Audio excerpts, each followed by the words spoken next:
Bismillahirrahmanirrahim. Assalamualaikum warahmatullahi wabarakatuh. Izinkan teman-teman di sini saya untuk berbagi tentang budaya positif. Di sini saya menyampaikan bukan berarti saya lebih pintar ataupun yang lainnya, tetapi saya di sini adalah untuk berbagi budaya positif berdasarkan yang sudah saya pelajari di pendidikan itu dan penggerak akademia. Yang akan saya share di sini adalah tentang budaya positif. Budaya positif yang harus diterapkan di sekolah, kalau menurut saya itu adalah disiplin positif. Disiplin positif merupakan proses pembelajaran tentang mendidik anak untuk melakukan kontrol diri dan pembentukan kepercayaan diri.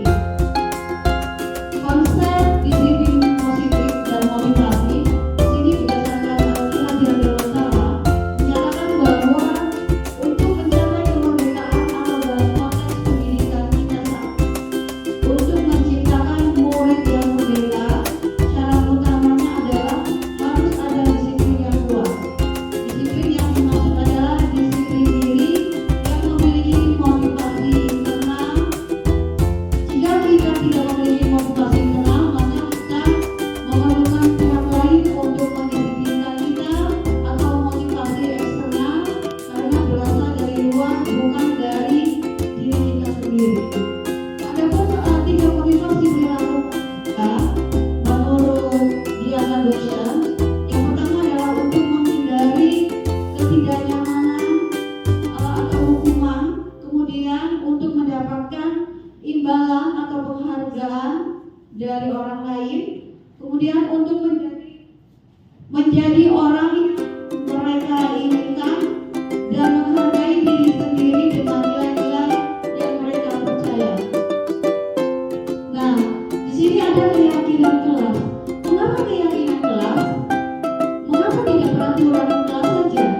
Nah, di sini dalam pembentukan keyakinan kelas bersifat lebih abstrak daripada peraturan yang lebih rinci dan konkret. Kemudian keyakinan kelas berupa pernyataan-pernyataan universal.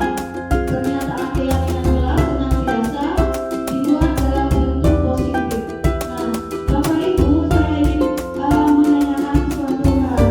Kira-kira peraturan dan keyakinan itu berbeda atau tidak? Berbeda ya Bapak Ibu.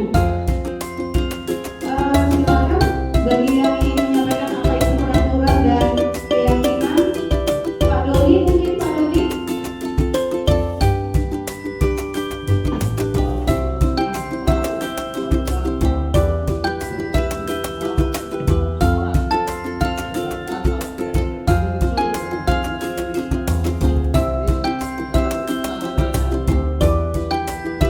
Jadi terima kasih sekali Pak Dodi yang jadi dengan peraturan dan keyakinan itu ternyata lebih nyaman menggunakan keyakinan kelas.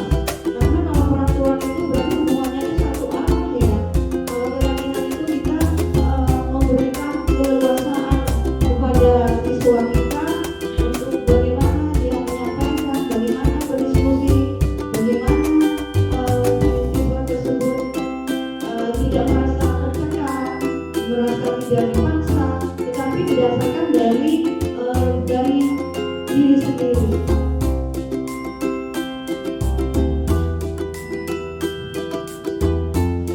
Kemudian di sini ada pemenuhan kebutuhan dasar. Pemenuhan kebutuhan dasar itu terdiri dari kesenangan, kebebasan, cinta dan kasih sayang dan penguasaan. Hal ini semua pasti ada pada diri peserta didik maupun pada diri kita.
negatif ataupun positif. Jadi yang keempat selanjutnya monitor atau pemantau. Nah, posisi guru sebagai pemantau juga yang berarti mengawasi. Pada saat kita mengawasi, kita bertanggung jawab atas perilaku orang-orang yang kita awasi. Dalam hal ini, dalam posisi pemantau biasanya juga kurang tepat. Kenapa? Karena si murid merasa selalu diawasi tanpa diberikan kebebasan maupun kenyamanan. Nah, ini yang terakhir adalah posisi manajer. Posisi yang terakhir adalah posisi mentor, di mana guru berbuat sesuatu bersama dengan murid, mempersilahkan murid, mempertanggungjawabkan perilakunya, mendukung murid agar dapat menemukan solusi atas permasalahannya sendiri.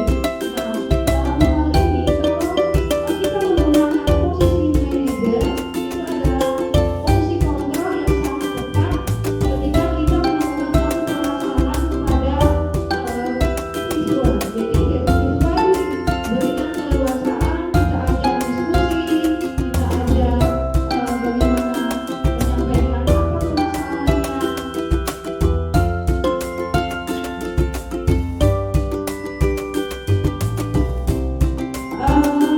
Setelah tadi kita menggunakan posisi kontrol yang terakhir, yaitu manajer, kemudian nanti kita akan ada penyelesaian tindakan dengan menggunakan restitusi. Jadi di situ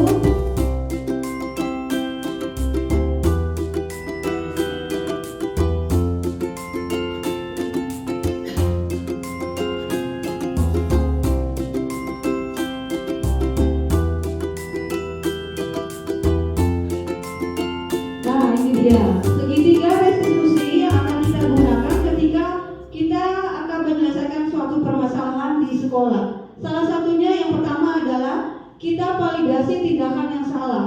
Kemudian yang kedua, menanyakan keyakinan. Kemudian yang ketiga, menstabilkan identitas. Karena setiap orang pasti pernah melakukan kesalahan.